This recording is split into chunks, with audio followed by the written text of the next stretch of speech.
അങ്ങ് ശംഭൂകൻ്റെ കഥ വിശദീകരിക്കുന്ന അവസരത്തിൽ പറഞ്ഞു, രാവണൻ ജന്മം കൊണ്ട് ബ്രാഹ്മണനായിരുന്നു, കർമ്മം കൊണ്ട് അദ്ദേഹം രാക്ഷസനായി. വ്യാസൻ, വേദവ്യാസൻ ജന്മം കൊണ്ട് ദളിതനായിരുന്നു, കർമ്മം കൊണ്ട് ബ്രാഹ്മണനായിരുന്നു. വർണ്ണത്തിൻ്റെ അടിസ്ഥാനം ജന്മമോ കർമ്മമോ?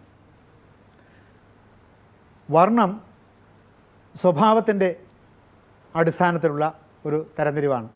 വിവൃത്തേ ഇതി വരണ എന്നാണ്. നിങ്ങൾ ജനിക്കുമ്പോൾ എന്താണോ നിങ്ങൾ കരുതി കൊണ്ടുവന്നിരിക്കുന്നത് അതാണ് വരണം.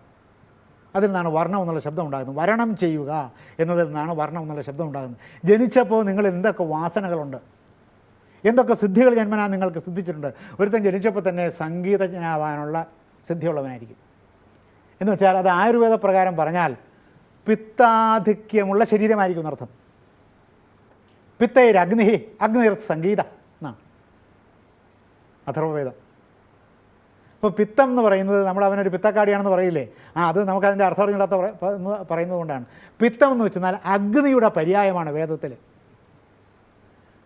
അപ്പോൾ പിത്ത സ്വഭാവമുള്ളവനാണ് പാട്ട് പഠിക്കാൻ എളുപ്പം. അവൻ്റെ സ്വരമാണ് നന്നായിരിക്കുക. സിദ്ധികൾ നഷ്ടപ്പെട്ടു പോകാതെ സംരക്ഷിക്കുന്നതിന് വേണ്ടി ഇപ്പോൾ സംഗീതജ്ഞനെ പശു കറവയ്ക്ക് നിയോഗിക്കാൻ പാടില്ല. അപ്പം അങ്ങനെ ചില സംഗീതജ്ഞന്മാർ പഠിച്ചപ്പോൾ തൊഴുത്തിൽ നിന്ന് പശുവിനെ കറന്നു തൊഴുത്തിൽ പശുവിനെ അഴിച്ചു കിട്ടിയെന്നൊക്കെ അവരുടെ ചില ആത്മകഥയിലും അവരുടെ പരാമർശത്തിലൊക്കെ കാണാം. പക്ഷേ അങ്ങനെ ഒരു ആചാര്യനെ നിയോഗിക്കാമെങ്കിലും യഥാർത്ഥത്തിൽ അത് തൊഴിലാക്കാൻ പാടില്ല. അപ്പോൾ അവൻ്റെ ആ വാസന നഷ്ടപ്പെട്ടു പോകാതെ സമൂഹത്തിന് ലഭിക്കത്തക്ക വിധത്തിൽ സംവരണം ചെയ്തു വയ്ക്കണം. ആ വാക്കിൽ നിന്നാണ് വർണ്ണം, ആ ശ്രമത്തിൽ നിന്നാണ് വർണ്ണം എന്നുള്ള വാക്കുണ്ടായത്. നാം ധരിക്കുന്ന അർത്ഥത്തില്ല, അത് നിറം എന്നുള്ള അർത്ഥത്തിലല്ല. ഇപ്പോൾ വർണ്ണമെന്ന് പറഞ്ഞാൽ ഏതെല്ലാം തരത്തിലുള്ള സിദ്ധികളാണോ ഒരുത്തൻ ഗണിതശാസ്ത്രജ്ഞനായിരിക്കും, കണക്ക് പഠിക്കാനായിരിക്കും അവന് സാമർഥ്യം. അപ്പോൾ കണക്ക് പഠിക്കാൻ ജന്മസിദ്ധമായ വാസന കാണിക്കുന്നവനെ ഭാഷ പഠിക്കാൻ വിടരുത്. ഭാഷ പഠിക്കാൻ ഈ മസ്തിഷ്കത്തിൻ്റെ പ്രീ ഫ്രണ്ടൽ ലോഗ് എന്ന് പറയുന്ന ഭാഗം നന്നായി വികസിച്ചിരിക്കുന്നവനാണ് ഭാഷ പഠിക്കാനുള്ളത്, സിദ്ധിയുള്ളത്. മസ്തിഷ്കത്തിൻ്റെ പിൻഭാഗ മസ്തിഷ്കം കൊണ്ടാണ് ഗണിതശാസ്ത്രം തുടങ്ങിയിട്ടുള്ള ശാസ്ത്രങ്ങളെല്ലാം പഠിക്കുന്നത്.